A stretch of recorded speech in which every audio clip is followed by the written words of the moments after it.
Alors, la Derby Kit 50 top, embrayage Stachys, pot SCR 5070 RL, carbu de 19 Polini,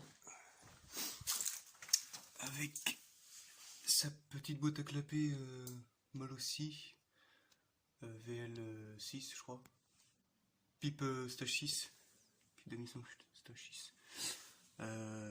Avec cette belle mousse Malossi E16, petit CTI top perf que je viens de mettre.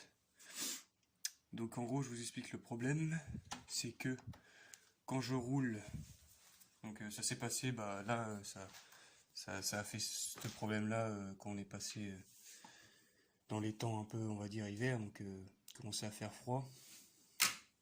Avant on marchait très bien et tout.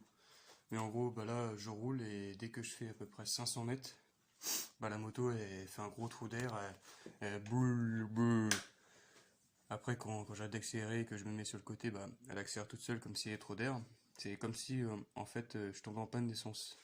Donc, au début, j'ai cru que c'était mon carburateur. Donc, j'ai essayé tous les gicleurs, gicleur principal, gicleur de ralenti. Et j'ai essayé de mettre plus gros, plus petit et tout, ça n'a rien changé. Ça n'a rien changé du tout. Du coup, après je suis parti vers l'allumage. C'est pour ça que j'ai mis le CDI il n'y a pas longtemps. Mais c'est toujours pas ça. Ça fait toujours mon problème. Donc après, je me suis dit, c'est peut-être le niveau de cube. Sauf que sur les 19 CP, ça se fait pas. Il n'y a pas la petite languette à tordre. C'est le flotteur en fait c'est en plastique. Si tu le tords, il se pète direct. Donc là je sais pas. Après je pense peut-être que je vais faire un autre test. Donc là vous voyez, il y a l'arrivée d'essence avec un clapet dépression. Donc il y a une durite en bas qui va au devant du carbu. Bon, avec la qualité de merde on voit rien, mais en gros là il y a deux durites. Une dépression et une essence au-dessus. Et en gros je vais essayer de mettre un autre réservoir avec directement un robinet d'essence quoi, on-off quoi, et puis je vais voir si ça marche mieux avec, si c'est pas lui qui déconne ou si c'est pas le carbu qui merde. Et si ça marche toujours pas avec le robinet d'essence, c'est que je sais pas. Je vais essayer un autre carbu. Je vais essayer un autre carbu, je vais peut-être en commander un, je vais mettre un 21, je sais pas. Je sais pas. Si vous avez des idées, n'hésitez pas. Donc là je vais la démarrer, je vais voir si ça refait le trou d'air et tout. De toute façon ça va le refaire, mais je vais essayer de filmer quand ça va le refaire pour que vous voyez bien. Et puis on se retrouve après du coup.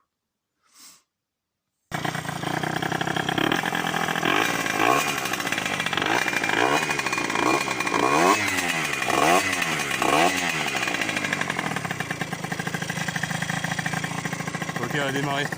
Elle a démarré qu'à la poussette. Là, je vais mettre le dans l'angle pour voir si ça le fait ou pas. Ok, ça le fait pas. Là, je vais rouler un peu.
Ouais, bon.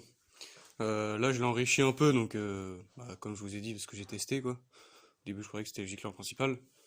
Le ralenti, il est pas ouf, mais il tient, enfin ça va. Mais enfin, de toute façon, c'est mort quoi, ça fait toujours ce problème-là. Mais là, on voit que on monte bien dans les tours, malgré le réglage qui est pas ouf du tout même. Mais déjà, au ralenti, enfin, à l'arrêt, je veux dire, la moto accélère bien. Elle fait pas de trou d'air. Elle fait que le trou d'air quand je viens de faire exprès de faire la panne en roulant et que je me mets sur le côté, qu'après j'accélère. Là, elle fait, parce que comme s'il y avait plus d'essence. Donc là, ce que je vais faire, c'est que je vais tenir avec mes genoux. Je sais pas comment je vais me démerder, mais je vais mettre un autre petit réservoir avec une durée directe dans le carbu pour voir si c'est pas parce que peut-être qu'il est bouché le clapet ou qui marche mal ou qui s'ouvre mal ou j'en sais rien. Donc là je vais tester ça pour voir et si ça fait toujours pareil je pense que c'est le carbu quoi. Mais je sais pas pourquoi ça fait ça en fait. Je ne comprends pas. Je ne comprends pas. Je sais pas du tout. C'est un Polini 19CP. Voilà. Donc si quelqu'un s'y connaît, si vous avez déjà eu ce problème là malgré un carbu différent et que vous avez trouvé le problème, je veux bien avoir une petite réponse si vous pouvez. Donc voilà, là c'est la première vidéo que je fais. Après peut-être que j'en ferai plusieurs, j'en sais rien, d'autres, sur d'autres engins de tout type. Donc bon de toute façon je vous reprends pour le deuxième test avec le petit réservoir. Mettre un petit réservoir de pocket ou je sais pas quoi, je vais voir. Et voilà. Voilà, voilà. Yep, alors je vous reprends. Donc voilà. Donc là j'ai mis, comme je vous ai dit, le petit réservoir de pocket bike. Ça doit faire 1 litre, même pas. Donc j'ai attaché ça en mode Riesland quoi. Avec une durite directe, toute simple. Tac, qui va jusqu'au carbu. Là j'ai fait un petit tour, mais un tout petit tour et ça le fait plus. Ça le fait plus. Donc je vais regarder. Là elle est trop riche mais c'est fait exprès. D'ailleurs ça se voit là. Donc là je vais refaire encore un grand tour pour voir si ça le fait pas plus longtemps après. Mais là déjà si ça le fait pas là, ça sent bon. Donc là ouais, je repars faire un tour. Bon, et voilà, c'était ça le problème. Encore ce clapet de dépression de merde, pourtant je l'avais déjà changé, mais du coup voilà quoi. Je vais passer au robinet, c'est bon, ça me saoule. Et puis du coup voilà, hein, j'ai roulé, j'ai fait au moins 2 bornes. Donc j'avais attaché ça comme ça avec des Riesland, tac, ici, ici. Et puis là j'avais mis un tuyau mais en direct, sans rien, sans robinet. Et ça marche, hein. Ça marche. Voilà, c'était ça le problème. Donc là du coup je vais refaire une vidéo parce que là j'ai mon radiateur qui fuit en bas. Donc je vais vous montrer comment on répare un radiateur. Enfin du moins comment on le renforce et oui comment on le répare. Et puis après gros nettoyage parce qu'elle est dégueulasse. Elle est dégueulasse. Bon voilà, là je vais la remonter. Je vais la monter sur le petit pont et puis je vais démonter la radia. Et là je vais faire une vidéo là-dessus.